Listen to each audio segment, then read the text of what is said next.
Captain Mira Chen wiped the sweat from her brow as she inspected the final modifications to the Terran Lightning. The ship didn't look like much a cobbled-together collection of salvaged parts and Earth technologies that the other races regarded with thinly veiled amusement. Humanity had only been part of the Galactic Alliance for 15 years, mere infants in a community of species that measured their spacefaring histories in millennia. "They're calling us the Participation Trophy," Lieutenant Raj Patel said, scrolling through his tablet. "The Vexilian news feeds are taking bets on whether we'll even finish the course." Mira smiled, running her hand along the ship's hull. Let them laugh. The Centennial Slipstream Race was the most prestigious event in the galaxy, a grueling test of ship design and piloting ability across 5 dimensions and 3 different propulsion phases. 17 civilizations had entered their finest vessels, each more sleek and sophisticated than the last. The Terran Lightning stood out like a rusted freighter among luxury starliners. Pre-race inspection in 20 minutes, Captain Chief Engineer Ortega called from beneath the starboard nacelle, her voice muffled by the modified plasma conduit she was adjusting. "Don't worry, I've hidden all the good stuff." 3 hours later, the racers lined up at the starting point, a massive quantum buoy orbiting the gas giant Helios IV. The Terran Lightning was assigned the outermost position, an afterthought in the minds of the race organizers.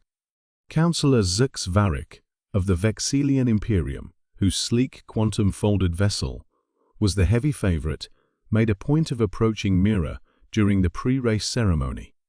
"Captain Chen," he purred through his translator, his 4 eyes blinking in sequence, a gesture Mira recognized as condescension. "How courageous of your species to enter. Perhaps next century you'll have mastered basic slipstream dynamics." Mira smiled politely. "We're just happy to be included, Counselor." The first phase of the race began with a spectacular quantum flare. The 17 ships launched into slipstream, disappearing into the brilliant tear in spacetime. To no one's surprise, the Terran Lightning lagged behind, barely managing to keep pace with even the slowest competitors. "Systems check," Mira called as they cleared the first marker. "All primary systems nominal," Raj reported. "Secondary systems ready. Vexilian news feeds are already publishing obituaries for our race performance." Mira nodded. "Let's wait for the hypergravity segment. Ortega, how's our special package?" The chief engineer's voice came through the comm with a hint of mischief. "Purring like a kitten, Captain. Ready on your mark."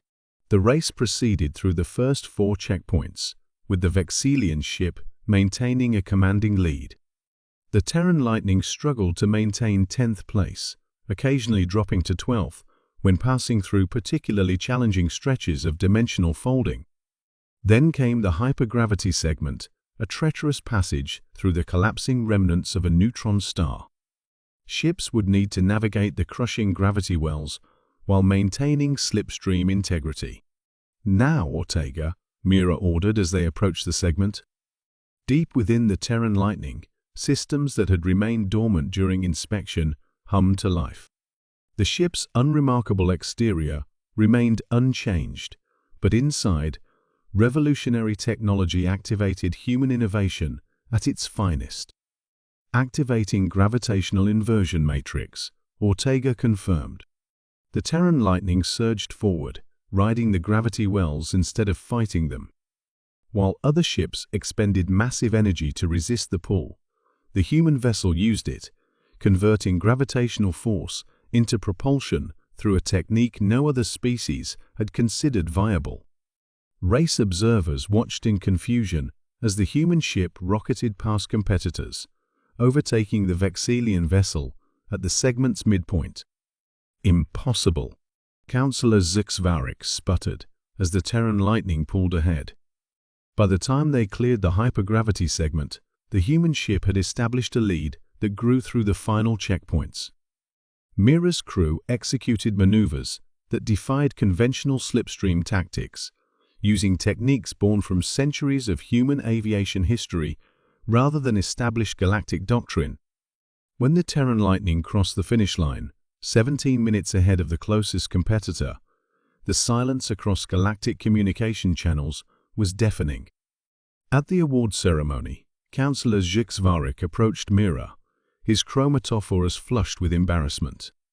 "You concealed your true capabilities," he accused quietly. "No," Mira corrected, accepting the victory medallion. "You assumed our limitations. We simply chose a different approach to the problem."